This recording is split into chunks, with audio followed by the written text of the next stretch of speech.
What is up, everyone? Welcome to Shaping Success. I am your host, Wes Tankersley. Today, before we get started, I want to tell you about our sponsor, TVPBN. They put on my show, they produce it. They help me to get the word out there. If you would like to advertise or have your own show on TVPBN, go ahead and email wes@westankersley.com. Go to tvpbn.com, hit the link there that tells you where to go, and we can get you started today. Today's guest is Shanna Toft. Shanna is an American actress known for her roles in Pure Hands, Cruel Summer, and Mighty Orphans. There's much more to the story, and we'll get right to that here after the intro.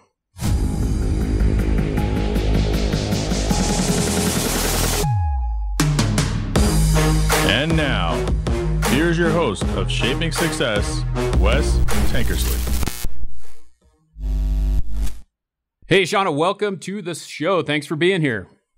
Thank you so much for having me. It's a pleasure. I like your blue background because if you can see, my logo is kind of like a spinning Superman type logo, home plate logo with my initials on. You got the blue, we got the red, so we're kind of got the DC thing going on. So thanks for having that blue background. No problem. It's industry standard. I do a lot of sub-tapes, and so I always have the blue background unless I need a background, a digital, virtual background. So. Speaking of that, let's talk a little bit about that. So you're an actress and you've been in quite a few different films and things like that. Can you tell us where it all started? What kind of gave you the acting bug, and just give us a little brief background on yourself? I think I've really always been some sort of performer, like since I was a little bitty kid. I would put on little shows at home and fashion shows and little skits and things like that. And it would just be entertaining whoever was around me. So, I grew up in theater because that was like the most accessible thing out there. And then in adulthood, I took a break from acting because I met my now ex-husband and had a bunch of kids and, lived that married life for a while. I've been divorced a while, and it's, so it did put a little bit of an unscheduled break into my acting career. But I had a really great friend who actually met at church, and she was my youngest daughter's nursery school teacher at church, and she does headshots for celebrities. And she's like, hey girlfriend, you love this stuff so much, and I've seen this this audition that you really need to go to. So go check it out. And so I was like, okay, I'll go check it out. And then I wound up getting in, and that launched the whole film and television side of things. I still do a little bit of theater every now and then, but I really love film and television, and I do a little bit of everything. So I'm actually incorporated. I incorporated myself a couple of months ago or so. And so I personally am an LLC. And I'm an actor, director, producer, MC, and model. And I do sound as well. I'm actually going to be doing sound on one of the 3 feature films that we're working on this month. That's amazing. And you said you had a bunch of kids. Can you define for everyone what a bunch of kids is? Because I think I know how many there are, and it's a lot. It is a lot. I have my ex-husband, and I have 5 kids. So, and I've raised them by myself basically their whole lives. He was married to me, but I've been the parent. I've been the actual parent. And, so yeah, there's 5 of them. They are 20, 18, about to be 17, 15, and 13. That's amazing for you to do what you're doing now and to do that. I think that's one of the biggest things that men don't have to deal with, and they don't really realize that women, sometimes you have to just take a break, and you have to do that. My wife is pregnant right now, and it's the second time, and our first one was 7 years ago, and we basically forgot everything that happened the first, 7 years ago. And now it's just like, I'm glad I don't have to go through that. But she looks at me and she goes, you don't have to do nothing. And I was just like, you're right. Yeah, a lot of the work does fall on the woman for all of that, but we're already equipped to handle it. So, it's great to have somebody helping out, but if we don't have somebody helping out, we can still deal with it. So it's all good. Yep. That multitasking is definitely alive with a little bit better in women than it is men. Right. So Okay, so you said that. There was also something else I heard this morning, which was kind of interesting to me. Like, it kind of took me off because I was listening to another interview, because I always kind of try to do a little bit of research on guests before they come on. And the guy who was interviewing was saying that you were actually a life Barbie, like an actual real Barbie. Is that true?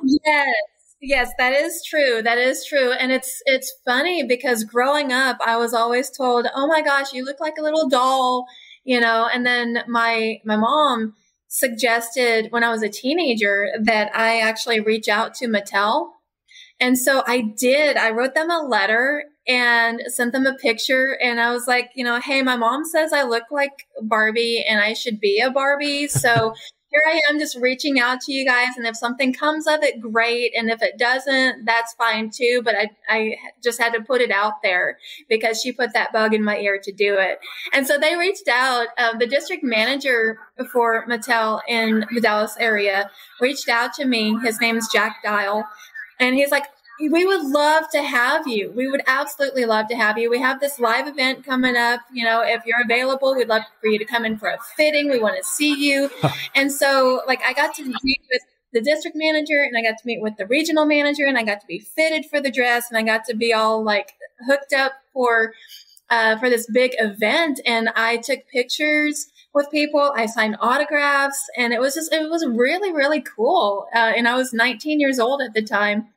And what's funny is there is a picture of me hugging a little girl who looks just like my youngest daughter. So it's like, what in the world? It's like, that was some kind of crazy foreshadowing too, because, I was told when I was 18 that I would never have any kids. I never even would be able to conceive a child, let alone have 5. So, yeah. And I've actually been pregnant with more than 5 kids. I've had some miscarriages and stuff, but I mean, oh my gosh, it's crazy how a picture can capture a moment that comes back later. And oh my gosh, that little girl looks just like my little girl. And that was 20 years prior. So it's crazy. I love it though.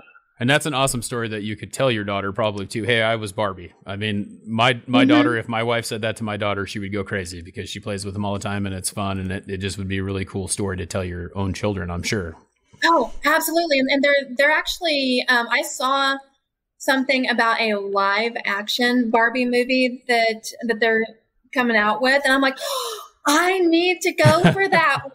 Oh my gosh. And my kids are just like, oh, no. We don't want to see you as Barbie now. We want to see you as Barbie now. We're past that age. And I'm just like, but I was Barbie and I need to be Barbie again. So yes, I'm going to put in for it if given the opportunity. Yes, I am. Yes, please. And thank you. So, we'll see what happens with that. Yep. So that's like I said, that's a great story to be able to tell your children. What are you working on now? You kind of had a gap. You said that you got back into it a little bit later in life after the kids kind of got a little bit older and you got them settled and things like that. Where did it go from there? So you started getting back in it. You auditioned for this one part. Did you get it? And how did that? I did. And actually, I'm in the Dallas area primarily. And I go all over, but I started out as an extra like most of the people in Dallas do. Just because we're a non-union state. And so we don't have a whole lot of SAG projects available, although there are more coming to Texas as they work more and more on the film incentives and that sort of thing. We do have a SAG board in Dallas, and they're really pushing for some really good changes. So hopefully we'll have more filming available in Texas, but for the most part, we are non-union. So like independent stuff and commercials and industrials, which I've done so many industrial films. It's crazy. I've done so many commercials. It's crazy. I've got regional and national commercials out there. I've got web stuff out there. I've got a couple of series out there on YouTube even. And, I've been able to stay really, really super, super busy, even without the SAG projects out there. Now, Cruel Summer is a SAG project. I was in the original pilot for that before COVID happened and they had to recast and everything. So I was a waitress in the original pilot, and then they reworked the whole show. And so I wound up being one of the reporters in the show. And then I worked a lot on it, and so did two of my kiddos. We worked for 2.5 months as recurring extras on the show as well. So that was a lot of fun. And actually my agent encourages me to do extra work on SAG projects, because there's always that chance of getting bumped up. If it's not a SAG project, then I won't be an extra. But if it is, then, you know, that's something really, really fun to be able to work on and get to know some people and just continue to gain that set experience. So you asked what I'm working on currently, and I am working on 3 different feature films in the month of July. So one of them is called Stay, and I'm cast in that, and it is a suicide prevention awareness film, and hopefully we'll have that available to the public soon. There is another one that's a faith-based film that I'm cast in, and it's called Line of Action, and we will be filming that in the next couple of weeks. So I've got Stay next weekend. I've got Line of Action in the next couple of weeks. And then I've got a third one. It actually doesn't have a name yet, but I am running sound on that one. So what would you say about, I think it's really cool that you talked about being an extra, about running sound, about the industry in general, because it doesn't sound like you just show up and act. Like you're taking in everything that there is, and to pursue that and to understand that you need to know all the little details about what it takes to film so that you can produce, so that you can write, so that you can do all those things. How much time do you spend doing that? Can you tell the audience, like, it's not just something that you just show up and do? There's a lot of work involved, right?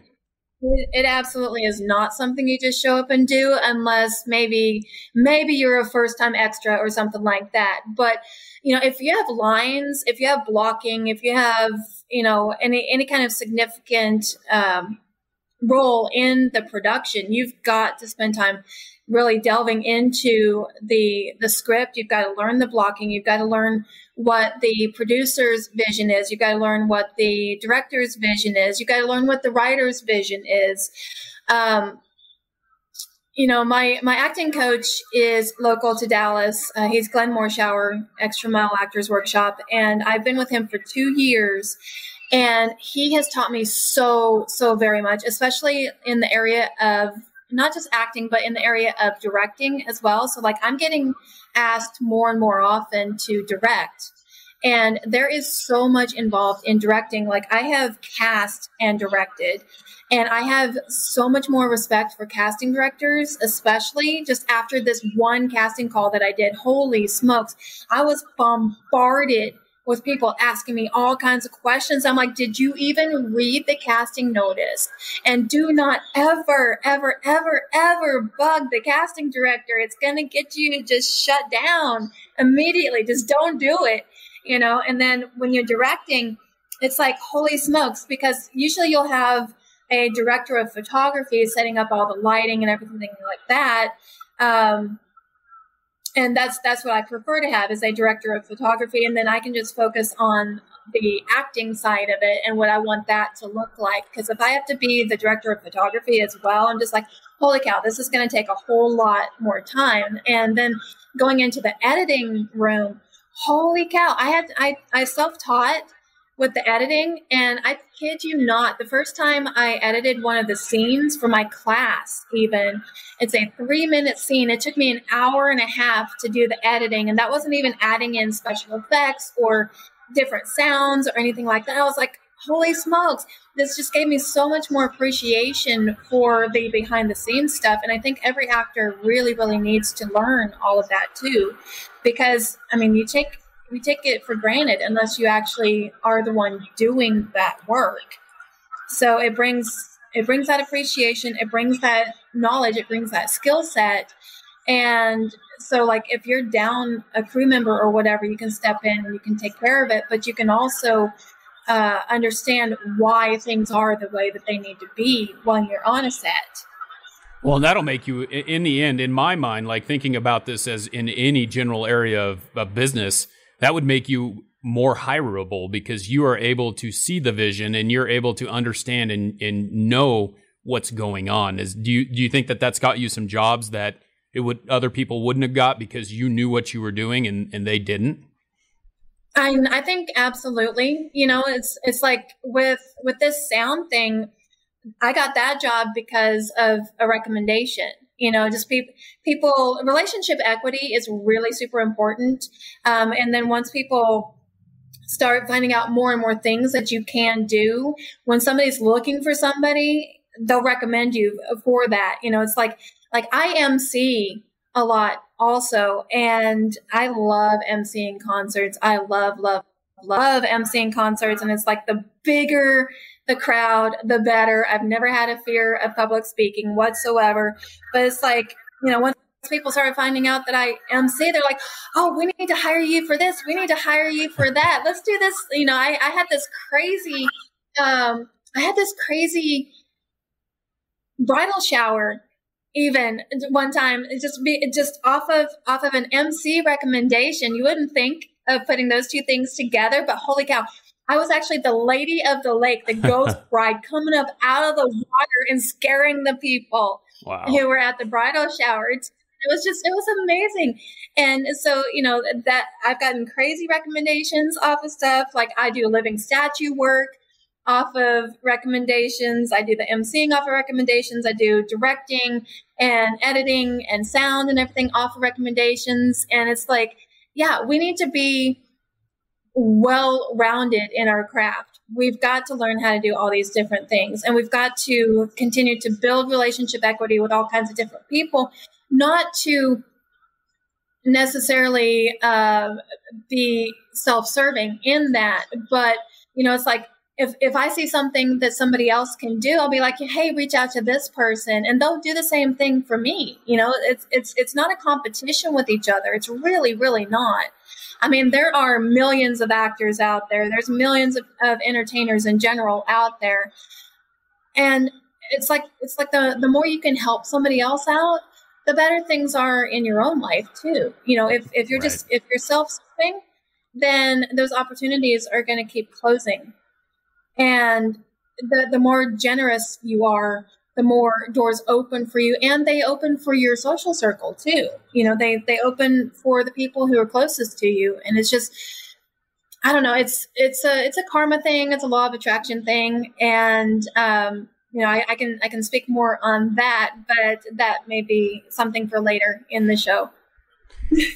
Yeah, no, and I totally believe in that stuff too. I think that's great. That's a great thing.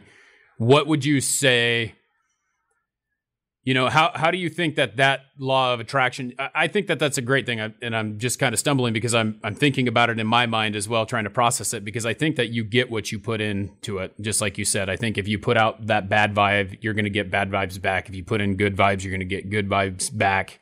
You end up being in the place that you're supposed to be. So how does that relate to what you're doing? How would you deal with the fact that, what if you got really big? What if you had this huge show? Would you get a big head, or would your mentality stay the same? Is it hard to stay the same? I would hope that I wouldn't get a big head about it. I think, I don't know, it can work when couples are both in the entertainment industry, but I think it's really good to have a regular person in your inner circle, to help keep you grounded. So like my best girlfriend, Shirley, she keeps me grounded. She does. I mean, she'll be like, hey girlfriend, I really think you need to just calm down. You're getting too mixed up in all of this stuff, and you need to chill. You just need to chill. So I think we all need somebody to just tell us to chill every once in a while.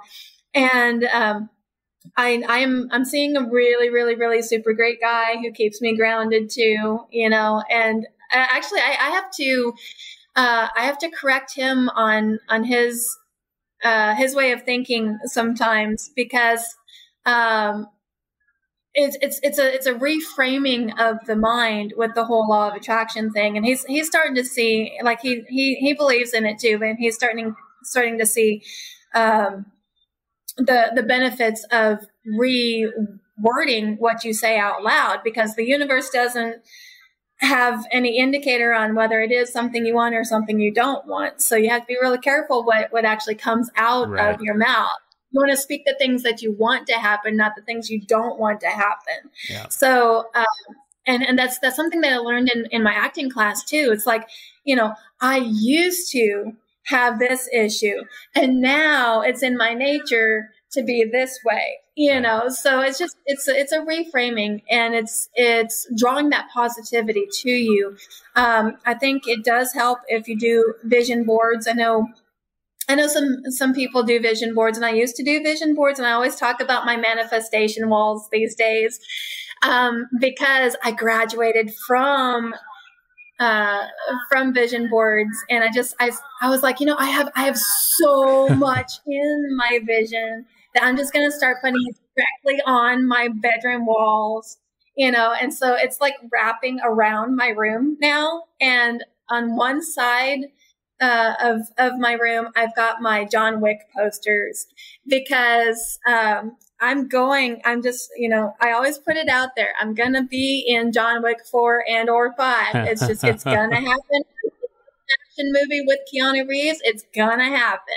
So I'm just putting that out there right now. So like every day I see those posters, I'm like, John Wick is mine, John Wick 4, John Wick 5, the series when it comes out.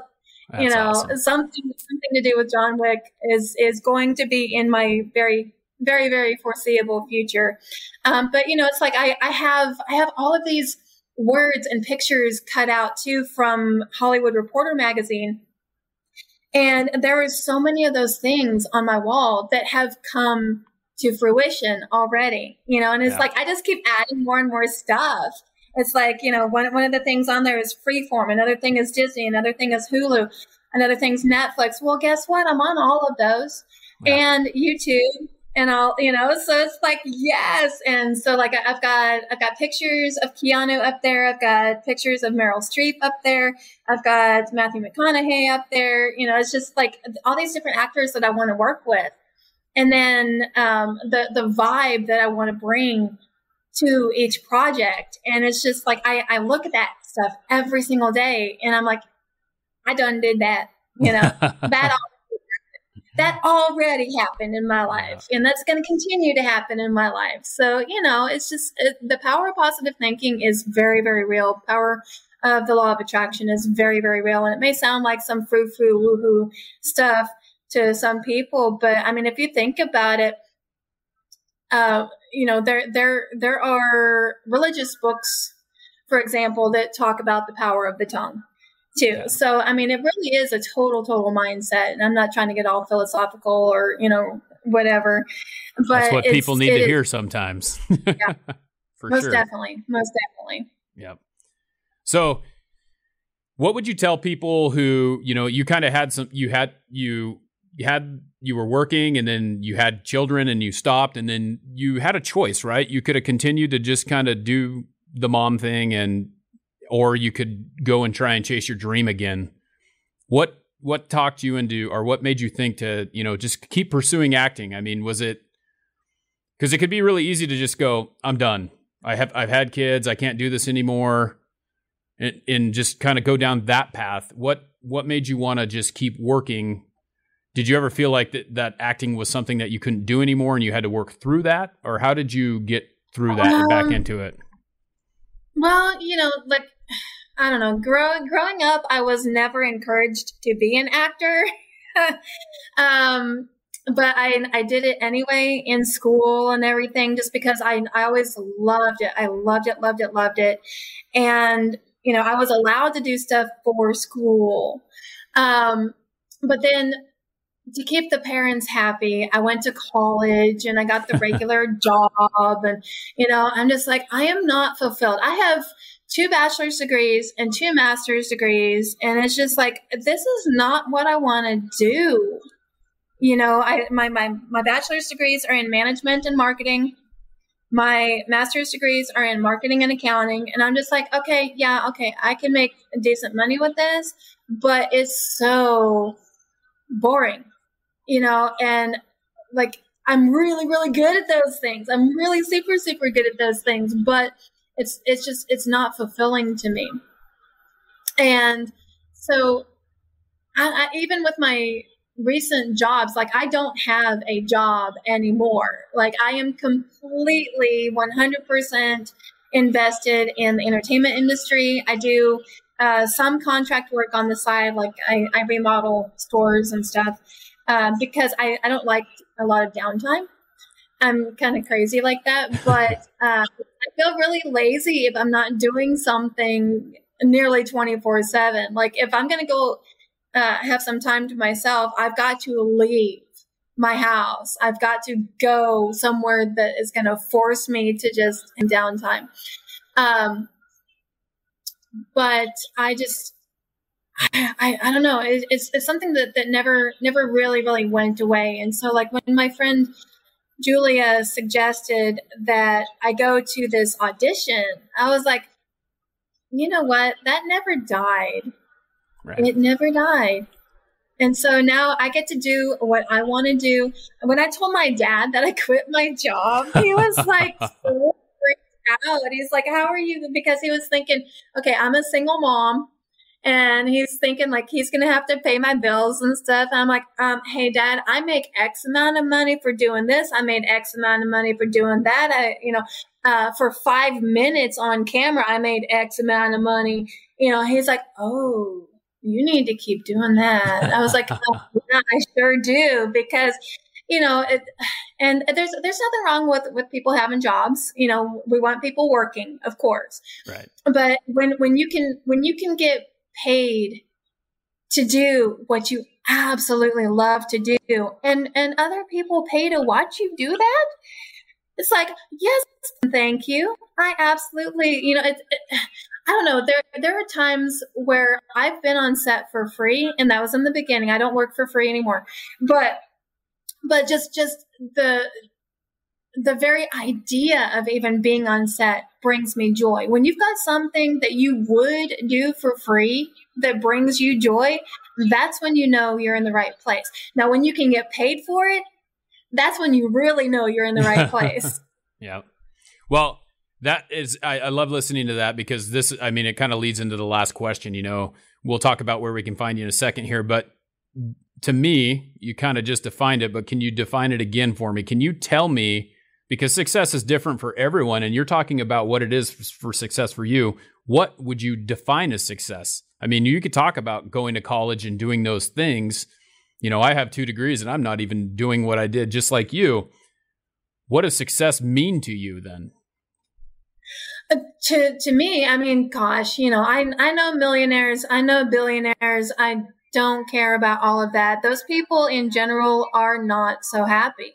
I mean, money does not buy you happiness. It just doesn't. It helps you pay your bills, and you can have some nice things or whatever, but that's not what's going to fulfill you. So to me, the definition of success is finding what it is in your life that actually brings you joy, and finding a way to do that and be in that situation for the rest of your life. That is success. Well, that's great, because I feel like I can just feel, how it's radiating off you, and that you've really found that and you really enjoy what you're doing. And it's just really apparent that you love what you're doing. So that's awesome for you. Absolutely. Hey, so can you you told us what you're working on now. Where can we find some of your work? Where can we find you? Where's the best place to see what you're doing?